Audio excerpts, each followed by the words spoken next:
It's hung over Downing Street for months. It's forced resignations. His fictional party was a business meeting. And it was not socially distanced. It's led to Boris Johnson being fined, not for these incidents, but for a birthday party in the Cabinet Room. But now the Metropolitan Police has said the so-called Partygate investigation is over, and there will be no more fines for the Prime Minister or his wife. In all, the police have issued 126 fines to 83 individuals, as some people received more than one.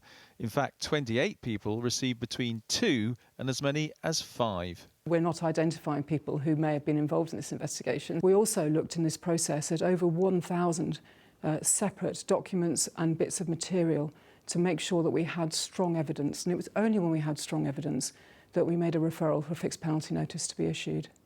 The Chancellor was also issued with a fine earlier this year, and clearly this episode has been no reason for them to celebrate. But now the government hopes it can move on. There were failings, and we acknowledge that. We acknowledge the anger that some people will feel, and people should now pay the fixed penalties that they've got. The Labour leader still says Boris Johnson should quit. What the investigation has shown is industrial-scale law-breaking in Downing Street, 120 or so fines, and that reflects a culture, and the Prime Minister sets the culture. But he is now waiting for a separate police investigation to decide whether he should be fined for this incident last year in Durham. The end of the Metropolitan Police investigation means the report by the senior civil servant Sue Gray into all this can now be published. Some believe that may give this story yet another twist. Sue Gray's already told us that she's collected a lot of documents and a lot of photographs, and they may bring to life some of the allegations against the Prime Minister in a way that has not hitherto happened. We've seen the odd photograph here and there. Those caused quite a lot of disquiet among the public. So there's just a question as to whether seeing all that information, seeing all those photographs, changes the dynamic with the public. The police did find serial law-breaking in Downing Street and Whitehall, but today they've announced there's no more to see here.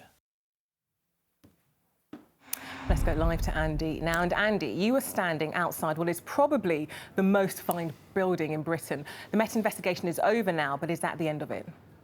No, that's not the end of it, because we are now waiting, as we were hearing, for that report from Sue Gray. We're expecting it next week, and there could be some details in there, maybe photos, that could still be embarrassing for the Prime Minister. But the fact is, the police investigation is over, and the Prime Minister was only fined once. And I got a text today from a Conservative MP who said this is starting to go in the right direction for Bojo. He's not out of the woods, but it's starting to go in the right direction. And if you remember, a lot of Conservative MPs were saying we need to wait and see what happens with this investigation as to whether we want to move against him. For now, it seems the Prime Minister is not going to face that kind of challenge.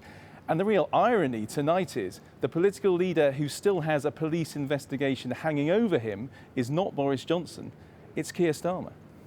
Andy from Downing Street, thank you.